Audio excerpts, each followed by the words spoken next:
Hello, hello, hello, and welcome to the Bearytylermoore Show, the show where we talk to the people of Philadelphia nightlife.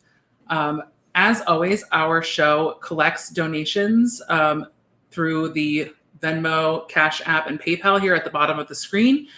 And those donations will be split between our guest for this first night and the Black Trans Protestors Emergency Fund. So if you're able to donate, please consider donating. All the information is down here below. I am really excited about tonight's guest. She was one of the first people that I booked for this show, but because of scheduling, it kind of didn't happen until this week. So I'm really excited to bring out VinChelle, AKA Shea Butterwork, AKA the producer of Black Girl Magic Philadelphia, AKA the creator of the Black Diaries weekly show on Facebook. So I'm really excited. Welcome to the stage, VinChelle.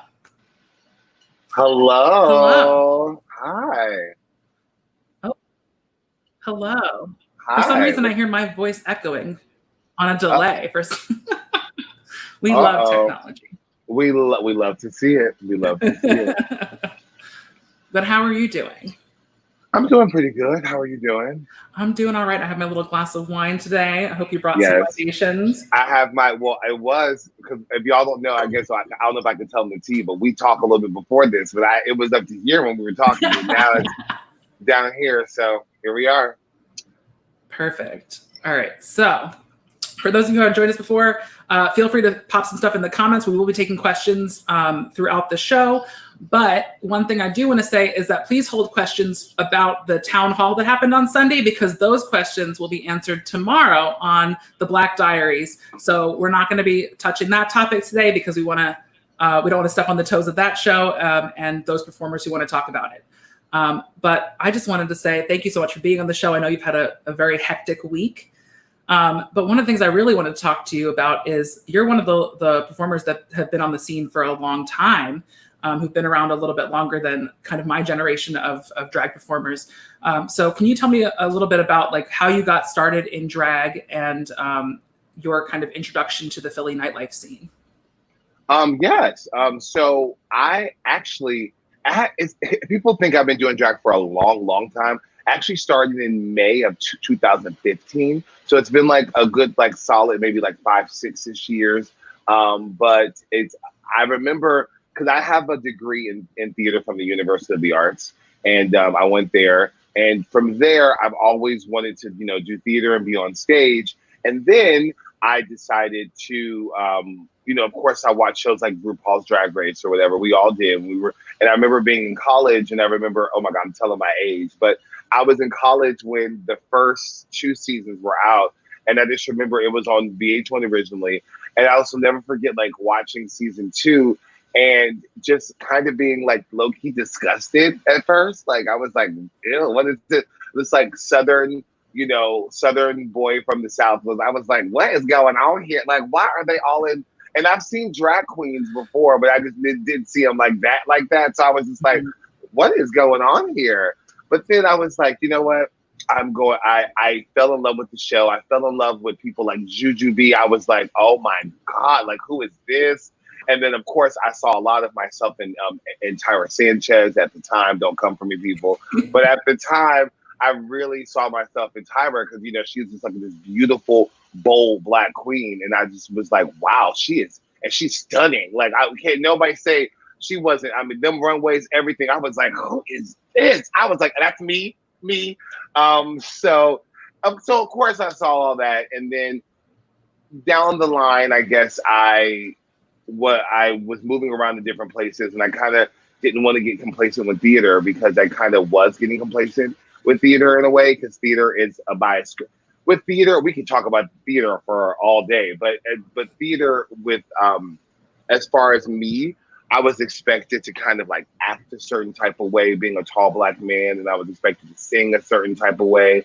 And I'm a very low singer that's gay as hell, so it didn't really work for theater too much. I did a lot of musical theater, but I would get in trouble a lot for switching up the show. And I realized that maybe theater, I never thought I would say this out loud, but I realized that theater wasn't for me because I don't like being on script every day. You know, I've done off-Broadway shows and national tours, and I had to do the same thing. And we would get like cited, we would get docked if we would change stuff. So it was wow.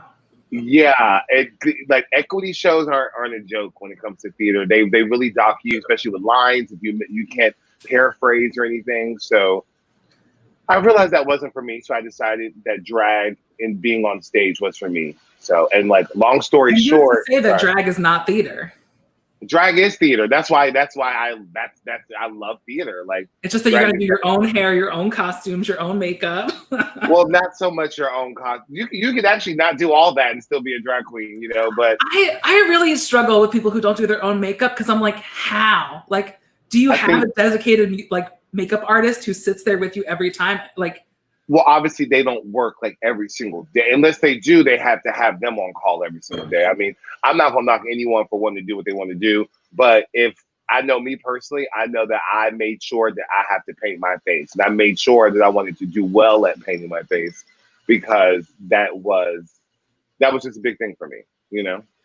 Yeah, I feel like honestly the only way that would work is if like your live-in partner was a makeup artist. Literally, because I worked so much before this pandemic. I was working so much. There was no way I can rely on anyone to paint my face. Yeah, like scheduling other people is hard. Yeah, it was rough. But so yeah, I decided to move back to Philly. I was living in Atlanta, and I decided to move back to Philly for X amount of reasons. And when I was here, I opened up the computer screen and I literally typed in Philadelphia drag, and the first thing that popped up was Philadelphia Drag Wars.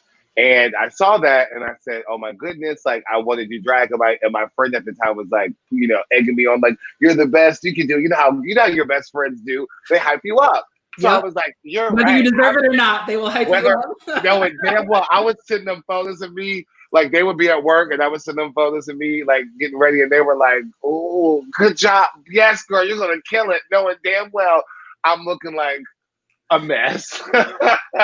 So, but that just means I have some good supporting ass friends that know me since day one. I love them. Shout out to y'all. I love y'all. But yeah, so I decided to sign up to do it. I made a music video at like 4 a.m. and I submitted it and I did it. People still talk about that crusty ass music video, but hey, it is because you start somewhere. I mean, I physically won't look at anything past 2016. I just physically can't. I'm done. Yeah. But except one number. But other than that, so I did Drag Wars. I won Drag Wars, and then from there, I just continued to keep working. I was so blessed to be able to keep working. Now, I also want to say that I did have to, you know, take lower paying gigs, and I also did a lot of free labor, being new as well, even being a winner of Drag Wars. But yeah. It was still a lot of fun because I was great. Love origin stories. We love to see it. I'm here for you, honey. Yes. But yeah, I feel like friends like that, it's like you want them to be supportive, but like if you're gonna really fuck up, they need to be the ones to be like, you really should reconsider. Like you need friends who hype you up, but also like reel you in and keep you in check. Like when my first. The infamous drag horse photo that everyone knows and loves to talk about. We all love the big forehead with the bow. That is prime time VinChelle right there. Like that is who I am. No, I'm joking. But I just remember when that first came out, a lot of my friends were off. Like I just have some great friends. Like I really do. They were like, you know what, VinChelle, you're doing what you love to do. Like they never said you look great. They were like, VinChelle, I'm happy to see you doing what you love to do. Because in all honesty, that photo, I look like garbage. But you know what? Like, I feel like makeup is one of those weird things where it's like, when you start out, you're bad. Like, no one starts out their first time and does a great job because it is an acquired skill set. And I'm not an artist at all. Like, I'm not like a drawer. I've always been talented on stage. I'm not a drawer. I'm just my Southern coming out. Oh my God. I mean, that's how I say drawer, like your dresser drawers. I say drawer, yeah. Like DROOR. I say jar too. It's so funny because I didn't realize my accent comes out sometimes, but literally, like my friends pointed out sometimes when I drink a little bit, I'm like, y'all need to get up, and I'm like, oh my god, it comes out. Well, But I've started using y'all as a like gender neutral word, and so I say it a lot. But my dad is like, "Are you Southern now?" And I'm like, "I'm being inclusive, okay?" Yes. But yeah, I feel like they're also comparing like your makeup to like what you just did. So like if your friends are telling you, "Oh, your makeup looks great," they're saying it looks better than it did the first time you did it for sure, and you're growing so much. Yeah, I mean, yeah. But that, like that, I want everyone to know that that drag race photo, I mean, that drag wars photo was like one of the first times I was doing makeup. So I did not know what the hell I was doing at all. So yeah. Oh, and the Jersey version used. Yeah, that is used. When I first guys. came up here, I was like, what is that? Like I was so gooped by some of this, like some of these twang. We call it twang. By some of y'all's twang. I was like, what is used? And water. I was like, what's water? I've never heard of water. I was like, it's water.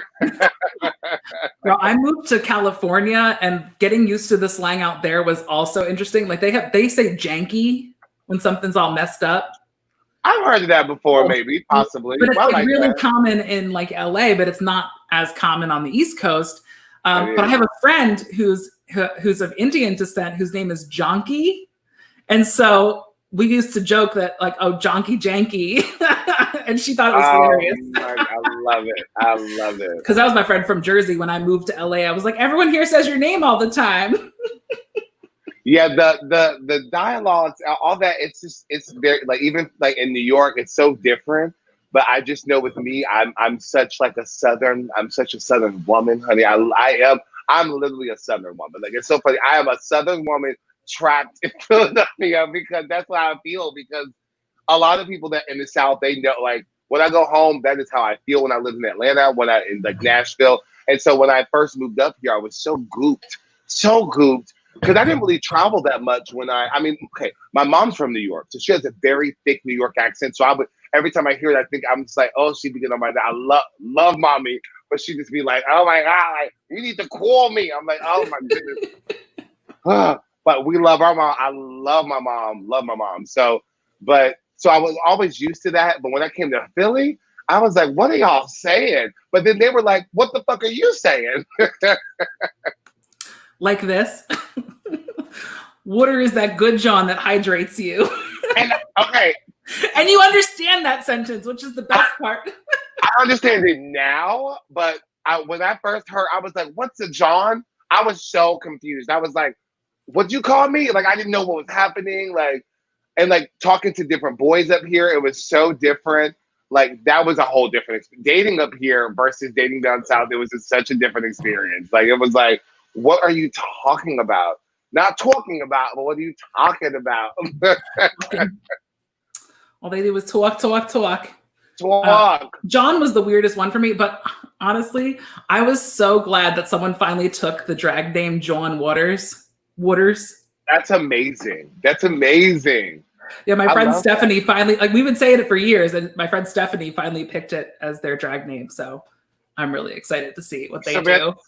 Samantha Satan said, oh, I was janky. I love that word, janky. I do love that word. It's one of my favorites. VinChelle, aka Shea Butterwork, aka janky. Actually, where did Shea Butterwork come from? Oh my God. Okay, so that's actually good. Okay, I want to tell you about both my names because I really don't. Because no one really asked me, like, because VinChelle's such because I noticed that Vin Love Shell is your email. And so I was like, I tried to change that earlier today. I was like, is Vin and like Shell two different like personas? It's not. Okay, I'll give you the Reader's Digest version. So VinChelle, and then I'll tell you about Shea Butterwork. So VinChelle comes from, I went to the University of Arts, like I said. Now, no comment about them currently, because I actually don't want to talk about them currently, but because they're statements. But anyway, UArts, I was one of 2 or maybe 3 Black people in my class. I'm gonna take that back. When we first came for freshman year, there was quite a bit of Black folks. Of course, we were outnumbered, but there was quite a bit of us. a lot. UARTS does not. All right. Anyway, I was like, UARTS does not cater to the Black community that much, so a lot of them Or dropped. the trans community, Or the trans community, or the trans community. Like, I mean, just yes. But I just remember back in that time, a lot of the people that I connected with the most dropped. They dropped, and of course, I connected with the Black. I always connect with the Black person. Automatically, I'm like, okay, you Black, we gonna talk about something. Like, I don't want to hate you. And I hate to say that, but I do want to say that, like, I'm just so pro. Like, my family's always been like pro black girl magic. My mom has been preaching that she thinks that's her. So I'm like, that's my mama, So that's just been me. So literally every Black person, and they were all really cool. Like, a lot of them that went to UARTS were really cool, but they drop like flies because they don't be treating us right. Anyway, long story But like short, that makes sense. At a racist school or at a transphobic school, like people from marginalized groups have to stick together because they're the only ones who understand. Like, you can't talk to someone who's not part of that community about the discrimination you're facing because they don't understand it. When I graduated UARTS, because thank goodness I graduated. When I graduated in the theater department, there were 2 of us, 2 Black boys. That's it. So let's just say, and we didn't start off with 2. So that goes to show you how whatever. I even took a semester off because it was too much for me. And I went back because I was like, I'm going to continue and finish. I think the main reason why I finished UARTS, because I mean, I could have jumped. I was about to jump ship too, just to be real. I was about to peace out on them. But Johnny Hobbs, I don't know if anyone who knows who that is, but Johnny Hobbs was our he was our acting major director. He was our acting director. And he's a Black man. He used to run Freedom Theater along, I know like Beary and all them know Johnny Hobbs. I love Johnny Hobbs. And Johnny Hobbs was the reason why I got into the school. And I would often talk to him and he would sit me down and talk to me. So I think if it wasn't for Johnny Hobbs and the astounding friendships that I've made, that I have to this day, that watched the town hall, that watched Black Diaries every single week, that I still see their presence in my life. That's why, because I made some deep down hard friendships at UARTS, and I think they're the reasons why I stay in Johnny. But I remember, long story short, I remember freshman year, me and my best friend Alan. Shout out to Alan. Oh my God, I love you, Alan. Alan's drag name is I'm a Stupid Bitch, but they might change it to Lucky. They might change her name to Lucky. We don't know yet. But they were supposed to get married, and I'm in their wedding, and I'm like, we might have to do it digitally. I'm so mad, but because I haven't seen him in a long time, and but so if it's digital, it's fine, whatever. But anyway, I'm trying to be like, can you wait? I'm so selfish. I'm like, wait, because that open bar I know is gonna be right, bitch. But there's some things you don't want. Like, honestly, like my birthday this year was such like a bummer. Like my birthday is like literally like 4 days after yours, so Yeah, let's not talk about birthdays because my birthday was on June 2nd, the actual blackout day. So let's not talk about birthdays. Yeah, my birthday was June 6th, the day of the gigantic march on the art museum.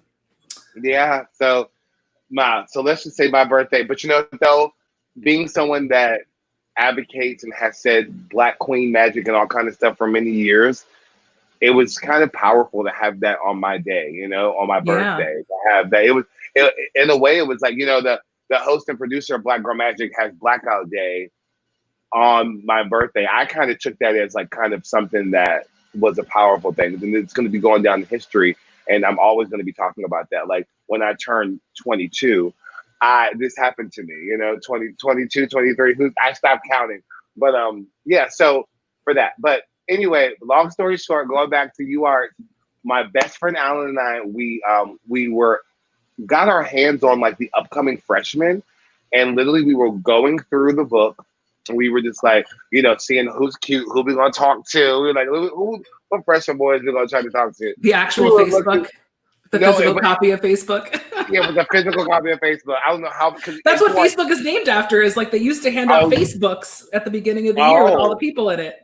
So I think that's pretty much what that was. But we had to do we call them headshots in theater. So theater. So they had to send in headshots to UARTS.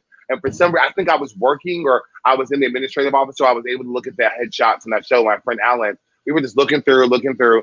And when I saw, there was, of course, it was white. And I will never forget this, Beary. We turned this page, And there was this beautiful, beautiful black girl. Like she was like this. And her name was VinChelle. Her name was VinChelle. And just like you, my name is Vincent, right? So my name is Vincent. My boy name is Vincent. So me and Alan looked at each other and we were like, not a VinChelle, not a beautiful. I was like, so literally everybody, all my close friends, like my close friend. Oh my God, Julie! So Julie's here. Julie knows. Oh my God, my bestest friend, Julie. Okay, Julie. She went to college with me. She went to UArts with me. She knows. Everyone called me VinChelle. Everyone did. She never knew I was just called VinChelle. And like Alan and Julie would call me Chell. Like it was like VinChelle. So when I became in drag, as soon as I started doing drag, there was no other name I could have other than VinChelle, because that was what I feel like I was born that way. You know what I mean? Like that was me. Like I am VinChelle. And Shea Butter Work came from, because I love face products and I love Shea Butter. I love you too, boo. I love Shea Butter, and I just love punny names. I just came up with Shea Butter Work. And then I remember when I first came out, I didn't kind of know what I wanted, because I could not lose VinChelle. It was just like, excuse me, it was so near and dear to my heart that I had to have VinChelle. So I did a gig, I did a small gig once, and it was, they called me Shea Butter Work. They were like, Shay, it didn't resonate with me. I didn't feel like that was me. But when they called me VinChelle, it was me. And I guess I added the AKA Shea Butter Work on there. And then I kind of cut it off after a while, because I kind of wanted to do more like a Sasha Fierce, to my Beyonce. But I love that when like people like you and other people still know that, because a lot of people that come in new, because I cut that name off in like 2016 or 17. But because I put on the flyer for CCP like last year. It was on flyers and stuff. But I always say, like, you could just put VinChelle, like, since like late 2016, I was like just VinChelle cut off. But people that knew me, they still put it on there, and I wouldn't stop them. I wouldn't do that, because that means you know who I am from a while ago. So I appreciate that. So. But and even when some people still introduce me, they say that, and I'm like, oh, like they remember, like, because a lot of these new queens, they don't know about Shea Butter Work, but I love it. I think it's so clever. I love puns, though. I'm like a huge fan of puns. Me too. And my name actually comes from Beary. Beary predates Tyler Moore, so I was at my friend Justin makes up like hashtags for all of his friends, so that when he posts things on like Facebook or Twitter, he'll like hashtag us without like adding us. And so my hashtag was Beary Extra. Oh, I love it. Which then became my Instagram handle for like my like non-drag persona. But I was like, my drag name should be Beary something. And so I was like, what do I do? Like, I don't know what to do. Like, these are not really drag names. They're not really real names. Doesn't really work. And I said this to my friend Sam, and he goes, what about like bearytylermoore? And I was like, that is perfect. Like, that is literally like the best thing ever. I love that. I love that name. Also, I love bearytylermoore. Oh, I was not like a huge fan of hers. Like, I always had enjoyed her, but like I had never really watched the show until after I picked the name. Because I was like, once I picked the name, I was like, I need to watch this show now to know what my namesake is. It literally like reminds me of like childhood, kind of, in a way, because it's like I remember like that black and white screen, like with I Love Lucy and like Mary Tyler Moore. It's just like I love that, even though they're all extremely problematic, because I don't watch them to this day. But back in the day when I was younger, I remember that. I rewatched the Mary Tyler Moore show after I picked my name, and I don't remember seeing anything like really bad. I mean, there was of course it wasn't the show. It wasn't the show. It was like them often, like Lucy, and they had allegations, but they lived in that racist time. Yeah. So Lucy, because my grandmother told me stories about Lucille Ball and stuff like that, and was like, she was extremely racist back in the day, and like, my grandmother lived in that time when she was coming up. So of course on TV you're going to see, we as younger viewers are going to see that, but my grandmother living in the time, like just like how now people that are racist probably won't be documented as being racist like later on, but we can say during that time we knew some things that they said. So that's why I love my grandmother. She's always like, oh no, let me actually tell you about this person, and let me tell you about this person. And it's just, I love my family so much because they always like tell me so much knowledge. They always have so much knowledge, and they always like just are willing to teach me, and I love that because I love them and I love listening to them. So that's like one of the things that I really like wish that the LGBT community had more of. I feel like so many of our elders died in the AIDS epidemic that like we don't have that kind of oral history. And I feel like there's a lot of disconnect between the older generations and the younger generations around like the social justice issues and like the civil rights fights we're having now, because like they fought for whatever and they reach a certain point and they're like, we're tired, we're done. Why are you pushing us even further? And it's like frustrating sometimes. yeah, I hope that parents and that's one of the things I said in my speech at the march a couple weeks ago. I said that if you're a parent, you really need to start honing in and teaching your kid not just about the ABCs and 1, 2, 3s. Yes, we should. However, you need to start teaching kids at a young age. At this point, with stuff going on now with COVID and with this and with these protests, you got to be more hands on so they can go back. And now you also need to teach them about trans. About being trans. You need to teach them about non-binary. You need to really start teaching them so then we can prevent less bullying in schools, and we can prevent a lot of less things. I feel like you are who you are who you're raised as. And I'm so fortunate to have amazing ass, badass fucking parents that I was raised to be a certain type of way. I was raised to, not do certain things and not say certain things. And sometimes it's so funny being a 32-year-old person. I realize, oh my God, I said my age on live. That's crazy. But I'm being 33 makes you feel better. So. Word. But being a 32-year-old person is like, I still look to both of my parents. I love them both. They're still together. They're still alive. I love them both. And I still think about them when I say certain things because I was raised right. And that's one thing I can bicker about them all day, but like I was raised right. So I feel like if I were to ever have kids, which who knows at this point, I don't know what's going to happen in the future. But if I ever had kids, I would like to tell them like, you must accept everyone.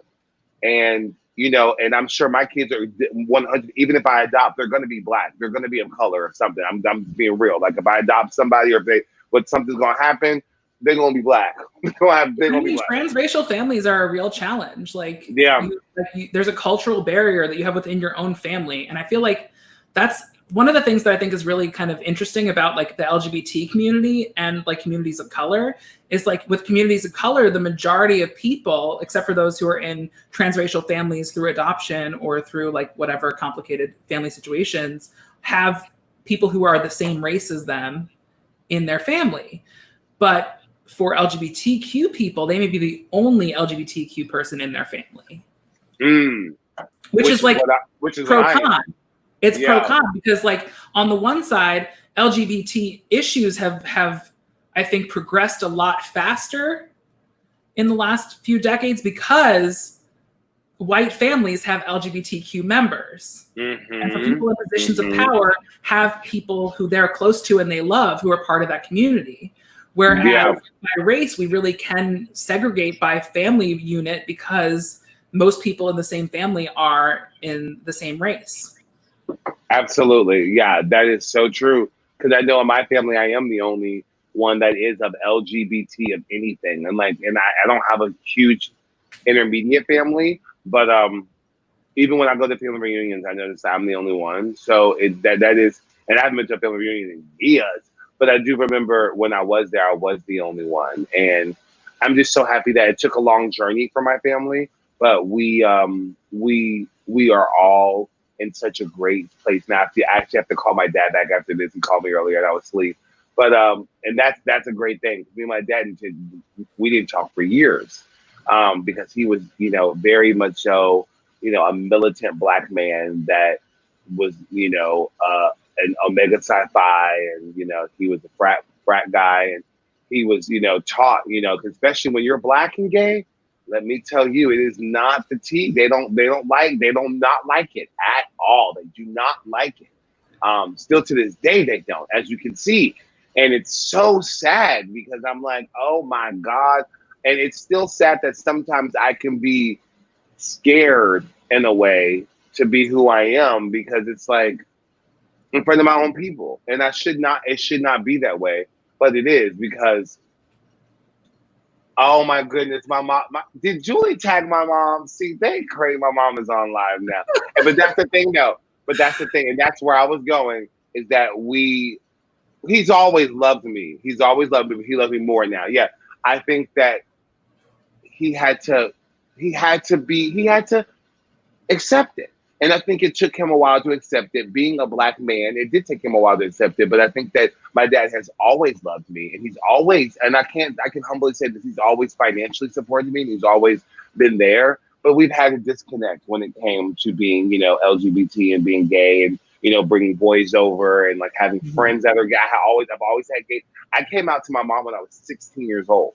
So when but my mom, I didn't come out to my dad till I was a little bit older. But my mom she didn't care. She had a new girlfriend to talk to. So it was great. But like my dad, it was always something kind of different. But I'm so blessed that we are in such a great place now. And, I love, love, love my father, and I love my little brother as well. It's only 4 of us in that house, and it's always only been 4 of us. So, and my mom and my dad are still together. He had to grow up. Yes. I was like, he did.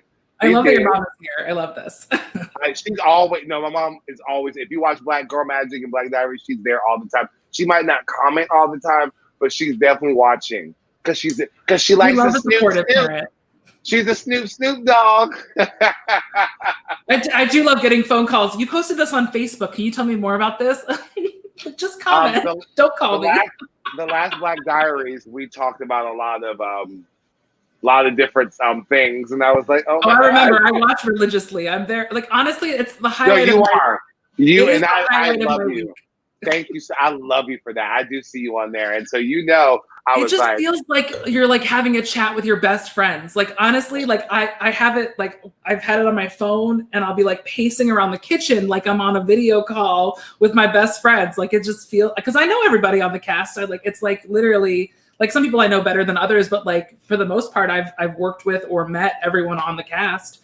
And so it's great to kind of see people, having a chat online, which is kind of why I started this show. So hopefully you're enjoying watching this.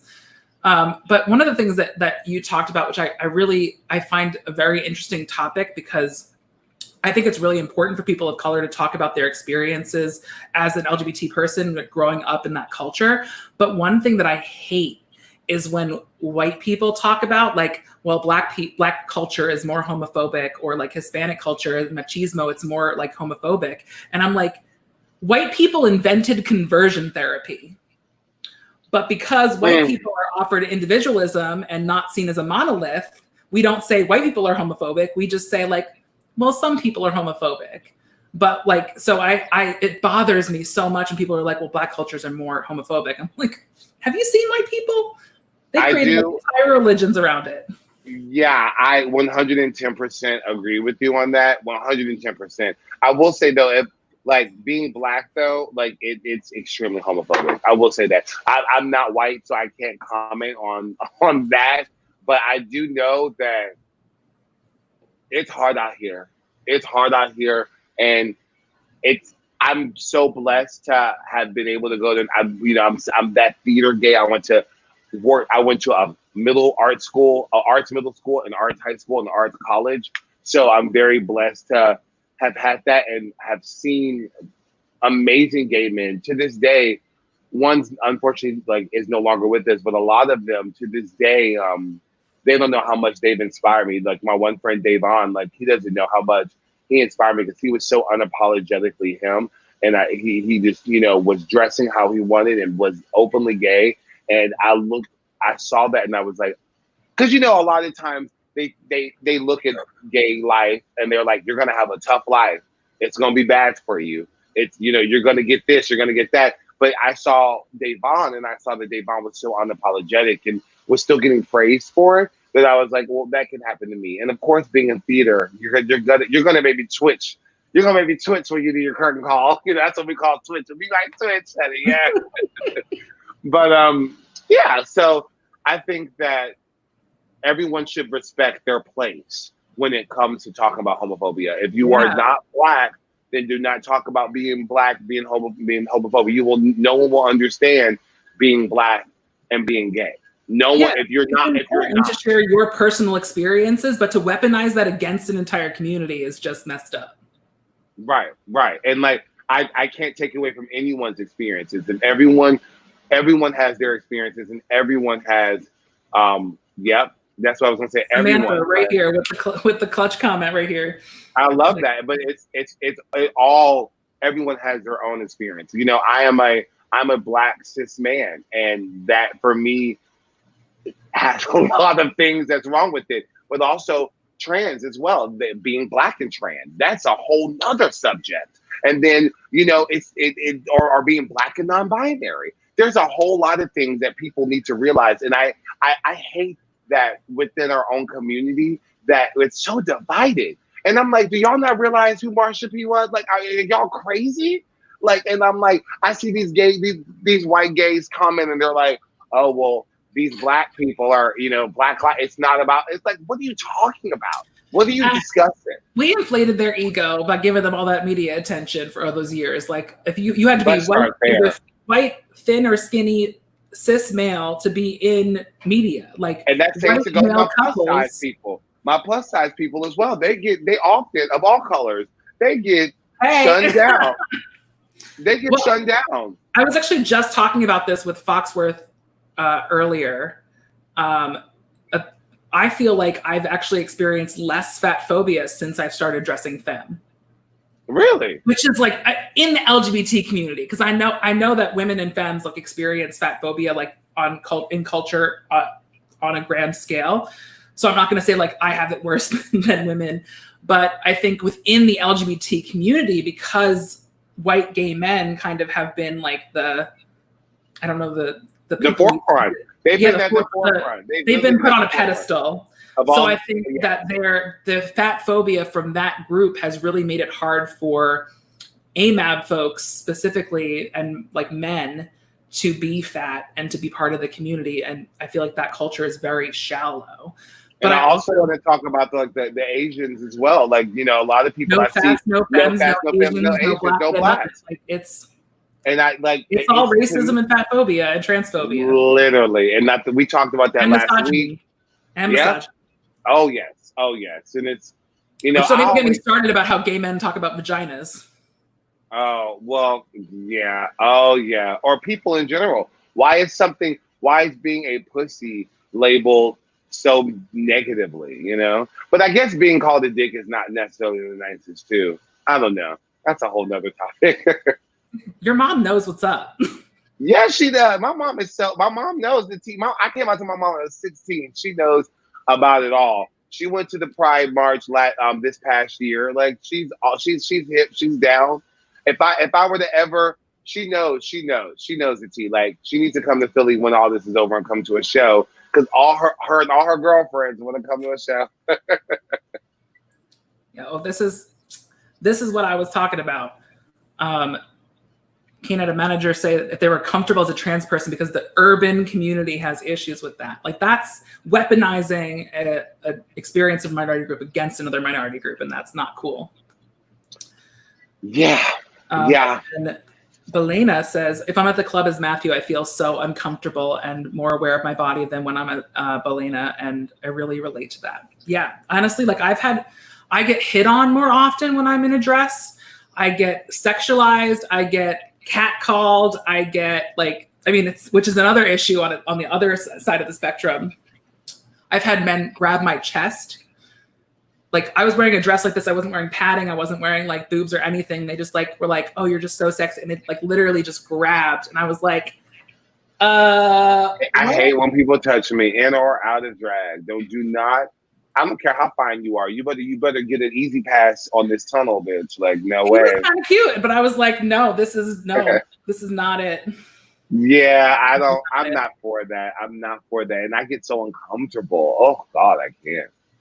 But I do want to come back a little bit to a comment I made earlier, because I feel like it could be taken out of context. But I think talking about like the older generation, I don't want to like be dismissive, but I think one of the things that frustrates me about kind of this divide, and I think this happens in the drag community too, between like drag performers who've been doing this longer, there's this like, well, younger people don't respect the older generation, and the younger generation feels like the older generation is in the way.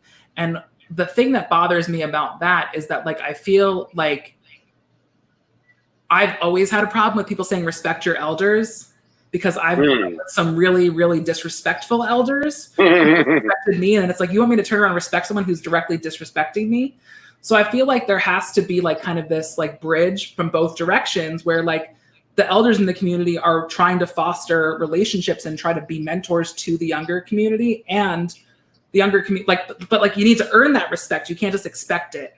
And I think the younger community also needs to understand like they were around when you don't even understand how bad it was. And so there's a lot of knowledge there, and there's a lot of information there. And like I was saying earlier, like I really think that a lot of that generation was wiped out by the HIV and AIDS epidemic. And I wish there was more of an oral history. And I like would love to sit down with people who are over 60, talk about like what it was like during the original Pride, during the riots, during the first civil rights push for the LGBT community. Yeah, anytime I can get a chance to talk to someone that's like over 60 or at this point, I would say it's ideal to talk to someone who's like in their 80s or 90s, honestly, because it was 51 years ago. So, you know, you still have to be a certain age. But I would love to talk to someone that's like in their 70s or 80s about this, because I just love history. I love listening and learning new, because I'm so infatuated, because we don't know. We don't know. And I love to know everything, but we don't know. And so it's just so interesting to me. Like, what really happened during these times? What went down? Yes, because the documentaries only like graze the surface. Like we know, and I that's why, like, if God willing, if I am living during, like, I can tell, like, I can say, no, we had to wear masks because of this. We did this. It could be so misconstrued. So but luckily a lot of things are well documented now because we have that technology. But back then, that's why I love history, because it wasn't well documented, because they did not have Facebook, social media, screenshots, articles. So I'm obsessed. I'm like, tell me what went down. That's why I love, God rest her soul, my grandmother passed away this past year. She was 102 years old. God. And yes, she was, honey. That's why I'm like, I have high hopes. But but she badass. She's the example of Black girl magic, and she literally would always, like, you know, tell me all these stories about how she had to move from Georgia up to Baltimore because of the you know, because she was born in like 1900. You know, I just, oh God, it's great. It's really great. Yeah, so I recently got Disney Plus, and the first thing I did was watch all those documentaries about the history of Disney, because I like love to look at all this stuff, like what happened in the 60s, what was going on. Like I love that stuff, and I feel like so many documentaries glaze over minority experiences, and the ones that do really delve into that are not long enough, and there's not enough of them. Right. Look at my mom. She said you should always respect your elders. I know, I was just about to pull that one up. She preaches that. Oh, look at Peaches is here too. Yes. So I think with this, I agree, but I think there's two different definitions of respect. There's respect other people as human beings and be nice to each other, and then there's respect me as an authority. Mm-hmm. And the second, and I think that there's like you must give respect to get respect is sometimes used as like, I will respect you as a human being if you respect me as an authority. And when elders do that, it makes me turn off and say no. I do feel you on that. There's a couple times, I love you, mommy. There's a couple times I've been like, well, mommy, you do it, so I'm gonna do it. And Jaja says, older LGBTQ folks is my favorite thing to do. I was fortunate enough to have an uncle that lived through the AIDS crisis and has always instilled in me to learn from older queer community members. Yeah, my uncle on my stepmother's side passed away in the AIDS crisis in the 80s. And so like that would have been my family connection, and it was lost forever because he passed away. I don't think we have any mommy comment. If we do, I would love to know, but. And then Peaches says, some elders are not willing to learn. They are stubborn and do not wish to be educated by someone younger than them. And that's what I'm saying. We need to meet halfway. Like if someone's not, because also like there's some older gay men at Tavern who have done very inappropriate and very sexually forward things to me because those things appropriate in their time, and they no longer are. So it's like at some point you also need, like, they need to get with the times a little bit sometimes. Because I once had a man put his arms around me. I was leaning against the bar, waiting for the bartender, saw me and started making my regular drink already because I go there all the time. And so like he saw me, made eye contact, nodded, and started making my usual drink. And this man comes up behind me, puts his arms on each side of me and goes, "You have to lean in," like pushed my body forward and was like, "You have to lean in so the bartender sees you." And I was like, no. And then he was trying to flirt with me, and I was like, no, this is not gonna happen. I tell you, Philly is, child, I can't with Philadelphia. But that literally is like, it's what it's about. Like, you have to stand your ground, but also like, you know, that's really what it's about. The old tavern gaze, yeah. Yeah. That's like, honestly, I don't really go there that much because someone bartends there that I truly don't care for, as we saw. But I don't, as we saw. I mean, we had a fight too. Like honestly, we had a full-on drag down like argument on Facebook and you and blocking that person. Yeah. And that's why I want to just say one thing about that. Yeah. I do want to say one thing about that. I want everyone to know that yes, it was my own personal experience, but I was speaking as a whole because it's been happening to a lot of people of all colors and all trans, non-binary. You shouldn't be diminishing anyone on Facebook. And I strongly said that, and I will say this here. I strongly said that because you can't no one can go back on my Facebook and look at anything I've ever said about anything. Because VinChelle, Vincent Leggett, never post shit about anybody. I post photos and gigs. That's what I post, especially before this pandemic. That's what I was posting, and about Black Lives Matter since 2017, 2016, when I became bigger up. I started posting about stuff like that. I've never once gone on Facebook and made a vague book. I've never once gone on Facebook and said anything. I've never done that, ever. No one can. That's why I was like, I have screenshots for everything, and no one can go back and be like, well, VinChelle said this about me. I've never said anything, especially these past 2 years, about me. So I tag people. If I have a problem with you, I will tag you. And straight up call you out. Like, that is just who I am. My mom is somebody who raised me, and I'm not trying to knock you or anything, but my mom always told me we don't do stuff like that. We don't go on public and say shit. Like, that's how I was raised. Yeah, so my mom raised me that way too, and I kind of disregarded it. I was like, you know, it's like, I feel like people being silent sometimes just allows them to continue. So I think that and I feel you on that, but that's why I always say stuff about like racism. I've always said stuff about that, and even stuff like that was hard to say, but I definitely said stuff like that. But about like going off on a particular person, that's just never been my style, because that's just not what I can't do something like that, because that is gonna make other people pile up on them and diminish them. That is not what my thing is. My thing is that I want to tag. No, like I was thinking as Nick Mahana said, as I was like, I will call people out on their stuff. Like, I'm not. And I'm not knocking. Listen, everyone has their style, and I'm not knocking how anyone uses their Facebook. I just know that with my mom and I have a lot of family on Facebook and a lot of family friends that I've been knowing since I was a kid, and like a lot of investors and people, not investors, like I'm talking about, but like a lot of people that I've worked with, like past clients that have hired me for gigs and stuff.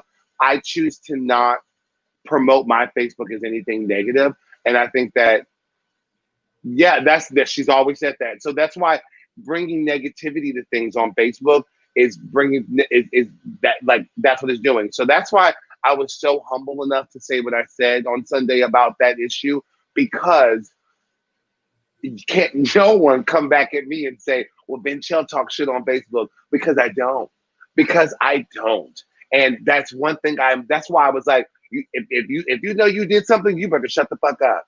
But guess what? I know for a fact that I can't nobody be like, well, VinChelle talked about me or tagged me in this thing. Hell the fuck no. Because 9 times out of 10 I was working, and 10 times out of 10 I'm not bringing that negativity to my page. Like, even if somebody were to call me out about something now, I'm not bringing that negativity to my page, because I have 2 pages. So it's like, what am I saying professionally and what am I saying personally? Like, see, maybe I should get 2 pages, because I have everybody I have like almost 5,000 friends on Facebook. And I like need to delete of, a lot of people from my personal Vincent Facebook because like there's a lot of people on there that probably like I don't really know very well or haven't talked to in years.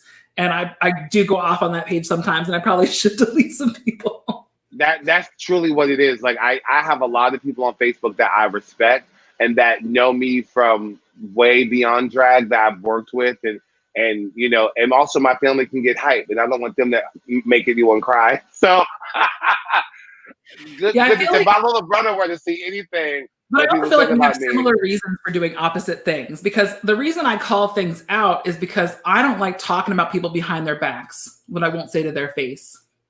And so yeah. like most of And the time I I'm won't very say much anything. so in person. I'm in Well, person. that's the thing. Is I will always reach out to someone personally first. I'll either talk to them in person or reach out to their DMs. But like the only time I'll call someone out on Facebook is if they've completely just like denied all responsibility, or it's a repeated pattern and their behavior is not changing it, and or they're hurting multiple people. So like I'm not just like calling out everybody left and right, but when I see a repeated pattern of behavior, I think it's really important because one of the things that I kind of have taken as a mantra is like screenshots have no power here because I said what I said and I'll say it again. Anything real. I say behind your back, I'll say to your face. That's so real. And I know I'm just the kind of person that I would love to have a conversation. I'm all about a conversation. And I think a lot of people. In my older age, I've become more like that. I'm like, I'm just going to not pop off. I'm going to sit back and just kind of same, because I would pop off too when I was younger. I mean, it would be more like fist and shit. But like at the end of the day, it's like now it's with the amount of with the platform that I have and stuff, I truly don't want anyone to see anything negative. I want my main focus, like when I do drag now, has shifted so much from 2015. When I first started, I wanted to literally be Beyonce. That's all I wanted was to be Beyonce and do Crazy in Love. But then once I got this platform and I became, I hate this word, but the quote unquote token, and I hate that, but I said, hey, I'm going to bring up my fellow Black people with me because we have some badass, fucking sickening, if not more sickening than me, Black folks up in this city. So they need to be highlighted. So that's why I started Black Girl Magic. But also, it was a thing for me that it was like, I have to say something. I have to say something. And that's a lot of the times where I wanted to be, but also be professional with it. You can, and I feel like I humbly can say like one thing about me is that I exhibit someone that can be professional and say their word. And that's one thing I want to showcase to a lot of the people watching and to also my fellow young Black entertainers that look up to me that I get messages from almost daily, and I just know that I love that and I see that and I appreciate that because I want them to feel like they inspire. I was just talking to a big name queen in Baltimore. And I was like, and I'm not going to say her name on live because she knows who she is. But I was talking to her on the phone the other day and I was like, Mama, if you don't start Black Girl Magic Baltimore, I'm going to cut you. Start it. You have the platform. There's a lot of queens in Baltimore that need this platform. Start it. And I think she is. I think I know who you're talking about. And I don't even know them. I just saw them on someone else's status talking about your show. And they were like, we really need to start this in Baltimore. So I actually might even know who you're talking about, even though I don't know them personally. And I love her. And I literally, I think she needs to start Black Girl Magic, boo, because you know that shit will be popping. And she did a Black Girl Magic brunch and she said it went great. So I was like, keep it up. Excuse me, keep it up because I'm all about that. Like, please, like Vixen's all about that. Vixen gave me the blessing. So I love that. So I'm like, please start one and have your girl down there for a guest spot. I'll come down there and show up. Or hell, I'm gonna come down there because my good cousin lives down there. I'll come down there just to turn it out, just have fun, like just to watch. So please, star Black Girl Magic Ball. And Vixen was one of my favorite queens from that season, and I was all about the Vixen. I actually like reached out to the Vixen's booking to bring her to CCP, but I couldn't. I needed to get like another bar to sign off on her coming to like double book in the same weekend, and it just didn't pan out. But there ain't no. I'm telling you, the Black queens from season 10, they are unmatchable. Like unmatchable. Like you have strong hitters like Monet Exchange, who I have been like. I remember when I knew Monet Exchange a while ago before Drag Race, and when I was like my good friend Keon, shout out to Keon. I was like when I first met her, I was like convulsing because I was like obsessed with her. because I would see her in industry perform, and I was like, I want to be just like that. I was so inspired. People like Monique Hart, I really enjoy. I love Monique Hart is her. honestly possibly my favorite Drag Race girl of all time. Love Like Mo. I love her look. I love her personality. I love her outlook. I am a Monique Hart stan. I see Monique Hart has Monique, the best Drag Race song in the cut, and that's right. Shangela's right there. Like Working Girls, like maybe half a step under, but Brown Cow Stunning might be one. I performed that song. That song. It's so good. But also, my favorite Drag Race girl of all time is Asia O'Hara.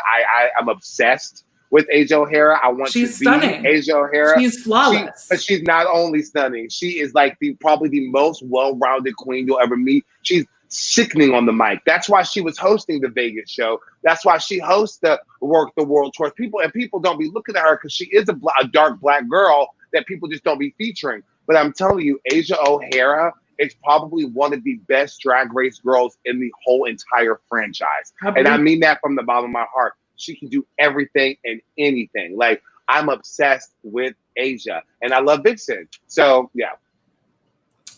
My personal favorite are the queens that are like had a falling out with Rue and don't talk to her anymore. Well, there's quite a bit. Those are my favorite because I was so frustrated watching the reunion that season because they tried to paint Vixen as a like extremist, and like Rue tried to like put that like kumbaya bullshit up there, and I was like, no, she's right. Like everything she's saying is right. Like she told no lies the entire season. She called out shit. She was drawing attention to shit. And like for you to sit here and paint her as the villain is like messed up. And then I think, was it Asia O'Hara that stood up and said like, nope, she's right. And I was like, yes. Well, if anyone wants to see any behind the scenes tea with that or how Vixen feels about that, head on over to the VinChelle page and look at our very first Black Diaries, where she discusses that in kind of full detail about the walk off and everything. And I also bring up Asia, and what she has to say is really, really good. And I'm still like, I still think about that. I was like, I had Vixen on that. Like, that's amazing. Like, I love that. But I missed that episode too. And I like never went back to watch it, but I don't know why. And I'm actually might do that tonight after Ebony's Confession. It was a part of, oh yes, watch Ebony's Confession, y'all. But it was also a part of, the first Black Girl Magic show. So a lot of people didn't really watch the interview because they saw some of it, but definitely watch the whole thing because we get into Drag Race more so. And like, she talks about the walk off. So it's really good. I'm definitely going to go back and watch that. But actually, speaking of which, we only have 20 minutes until Ebony's Confession starts. So we're going to start wrapping up. So we're going to open it up to questions in the comments section. So if you have any questions, drop that in there. But I do want to talk about like, you actually really already touched on how Black Girl Magic started, but what was it like to transition from live performances to digital when we all had to do that for Corona? I was so against digital shows at first. I was like, look at these queens online. They crazy. But I started because a lot of people were messaging me, asking me where I was. And I kind of took a break from social media and from drag for when we first got into the last show I did was that Evie Oddly show. Anyway, but I did that show. I love Evie Oddly. I was actually shocked they didn't cancel that because Evie, I think, is immunocompromised. And I was like, they're still doing that show? Yeah, I did that at that place. But anyway, when that was the last thing I did. But so I took a break. I took a break. I was like, I'm not doing it. And I was like, I thought that we were going to be back sooner than what we are. So I was like, I'm not doing anything. And then when I realized we weren't, a lot of people kept messaging me. And then I also noticed that a lot of the shows that were happening digitally had no people of color at all. So I was like, well, Black Girl Magic needs to happen. Black Gay Pride at the time was into April. So I was like, we have to have this. So I decided to do it. And I'm glad I did because I was nervous. But thank God for my roommate because he has a great software system, like we were talking about, and a great expensive desktop. So thank you. Yes. And we got wired, and it all takes a team. It takes a team. The reason I just laughed myself a little bit is I saw this. Oh, she always asks this question. If I do the answer, I'm not telling you. They're gonna probably hit you up and make you because she just wants to be on TV. That's all. She wants to do her little. There's other ways to get television. That's true, but I can only imagine that. Like, I'm gonna switch my headphones quickly. I can only imagine that if I were to ever get on, that she literally would, like, if they asked her to do one of those little, like, oh my gosh, if they ever asked her to do like one of those videos, it would be like a leopard background, and it would be her done up, and she'd be like, I just want to say I miss you, and I'm like, girl, look at you painting. So no, but we'll see. We'll see with all that. Yeah, I mean, that's kind of how this got started too, because I was like, like I talked to you before, like this show was originally supposed to be us like at Say 10 Studios, like with a couch and have like guests and actually do like a traditional talk show. And I was like, not going to do it. I was like, I don't want to do digital. It's not going to happen. And then I got drunk with my roommate and we recorded the first episode of just talking about Carol Baskin from the Tiger King. And so that video is also on our YouTube and on my page if you want to see that. It was just me and my roommate getting wine drunk and talking about Tiger King. So it was the pilot episode of this show.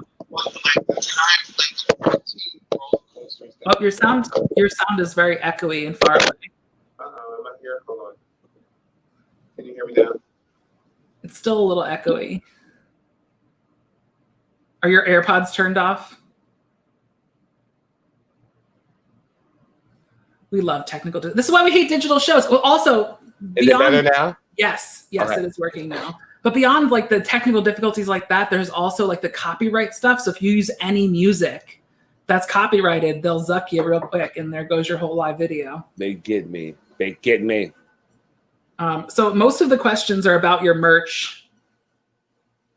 Oh, yes.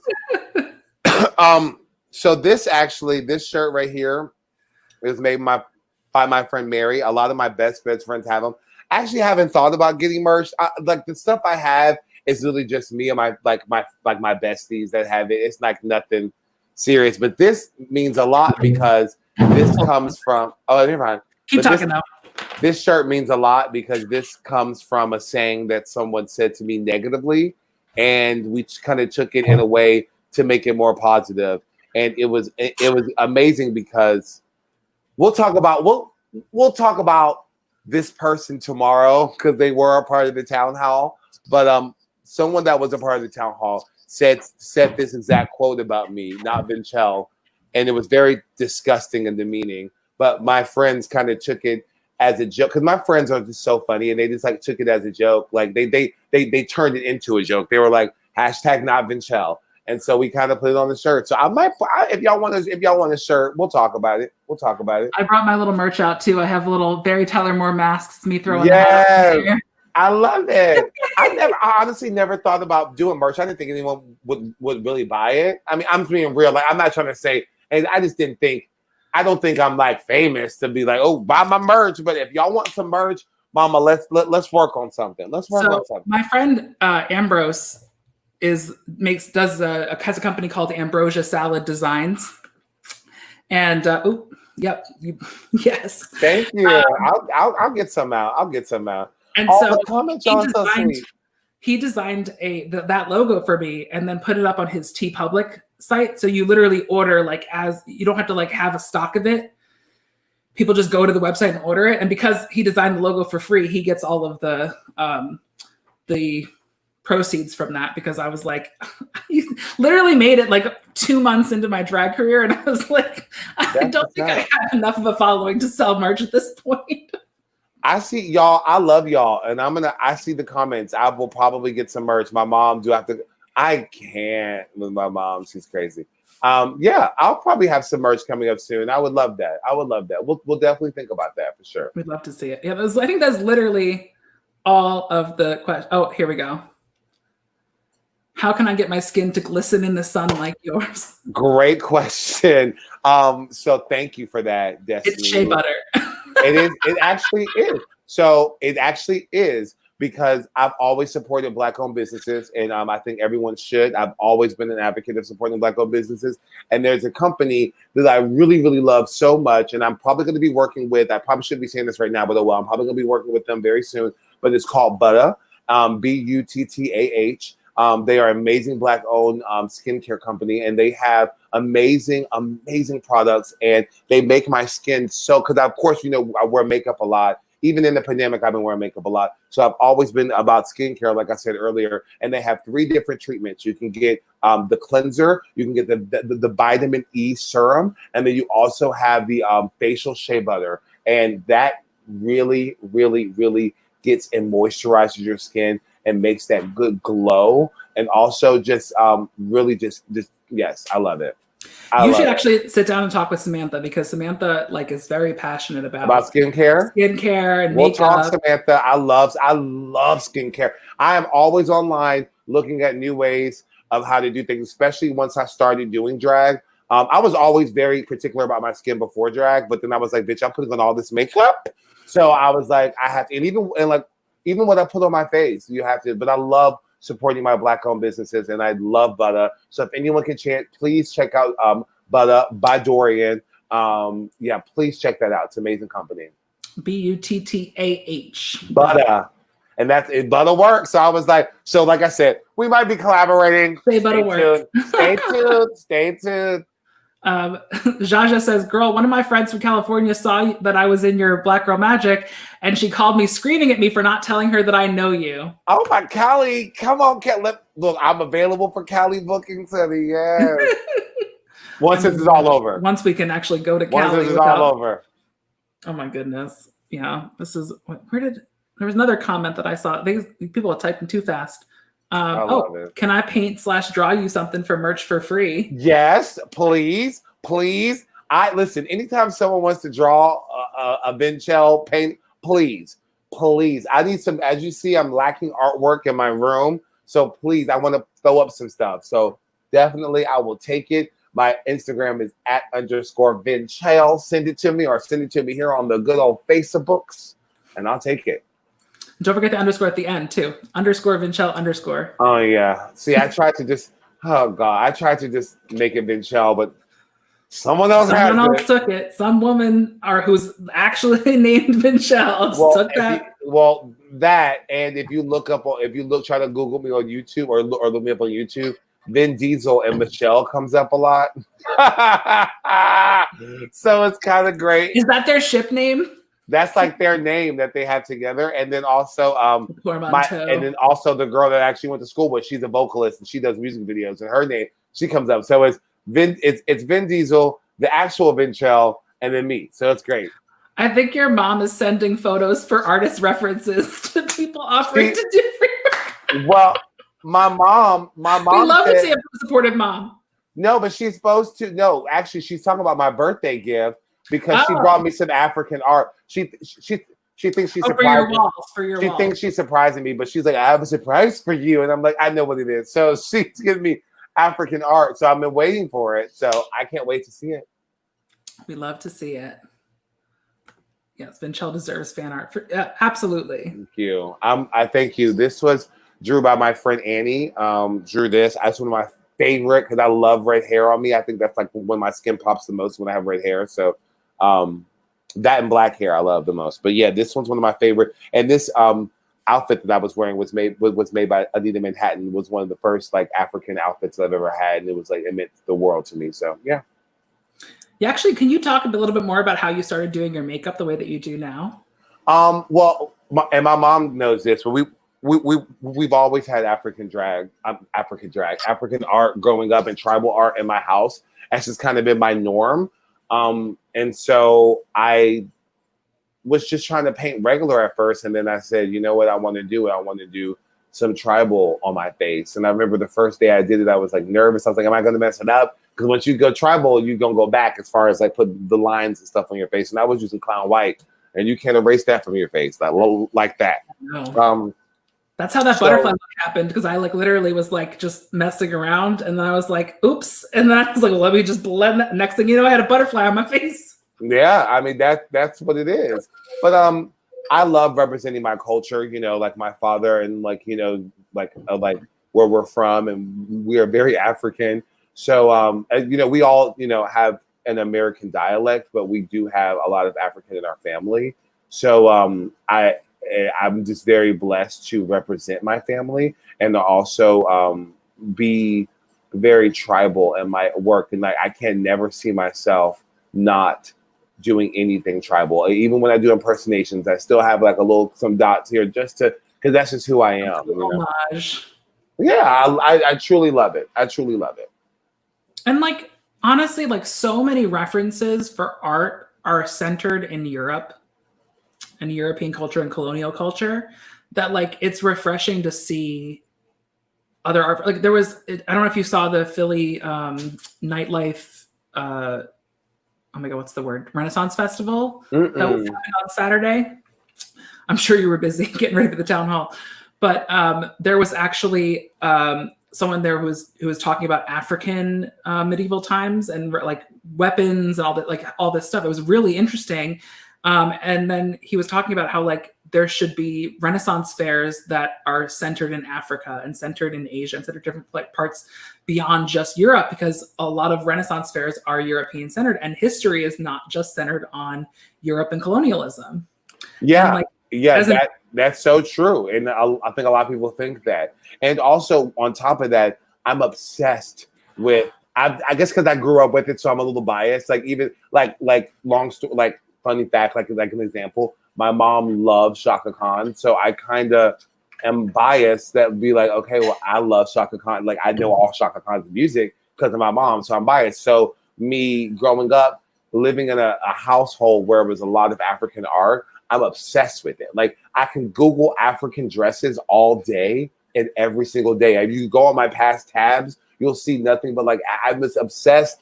I'm obsessed with just the art of it. Like all my African gowns, I will rewear them to the end of day because I just love how I look and in it, and I just love. Also, gowns are expensive. You got to wear them more than once. I think the idea that you should only wear something once is garbage. Well, I mean, I prove that's not true. I wear all the time, honey, because as much money as I pay for it, baby, you won't get that. You're surprised I'm not wearing it at the grocery store or to the car wash, honey, because it's real. I'm not crying. It's a medieval history lesson in my eyes. I love it. But yeah, actually, when I'm an LGBT educator by day, for those of you who do not know, and a lot of times I talk about how when we're talking about like people having more than two genders, or like there being more than two genders in existence, I talk about indigenous cultures in the Americas and indigenous cultures in the Indian subcontinent, because they had multiple genders and they predate British colonialism, and the idea of there only being two genders is a very colonial idea that was kind of pushed upon the rest of the world by the UK, by Great Britain. And I think that everyone should respect everyone. That's another thing I wanted to say on Sunday. Everyone should respect everyone. There's a couple people that got away with a couple things on Sunday, and saying ladies and gentlemen and stuff on the mic, we must be more respectful about that. And we must be more respectful of our trans community as well, because I know some of them need a separate trans town hall, because honestly, there's so much trans that I don't even want to detract from the message of the Black town hall. Right. I mean, and I don't want to detract from that message either, but there's a lot of also Black trans people that would love to speak and have things to say. And I'm so happy that Mia B was able to come on and speak, because these are real issues. It's not all just about being Black and gay. It's all, our trans intersectionality. Yes, our trans people out there, they need our love and support as well. So yeah, there's a lot of positive change happening in the community right now, and I think you're responsible for a lot of it. And I think that this is a good place for us to wrap up, because I don't want to step on Ebony's toes.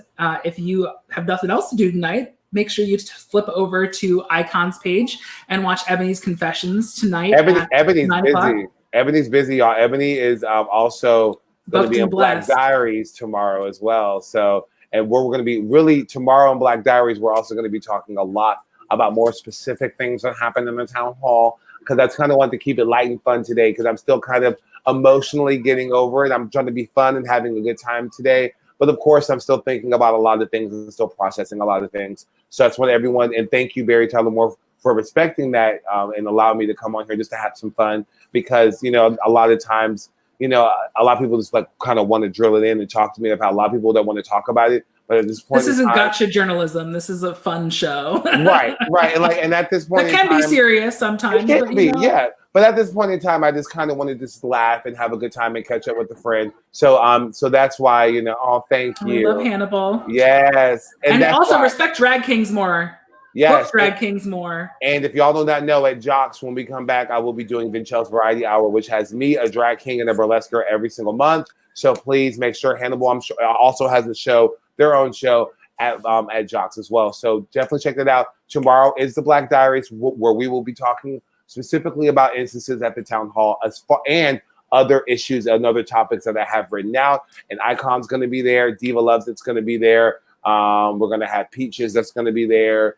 Marsha Pisces is going to be there. So it's going to be a lot of fun. So please check that out. And please check out Icon's show right after this, Ebony's Confessions. I know I'm heading right over there. I usually watch that when I cook my meal. So I'm so excited. I'll be over there too. I feel like it's going to be good this week too. So thank you all for tuning in. Thank you for joining us. And we'll see you next time. Have a good night.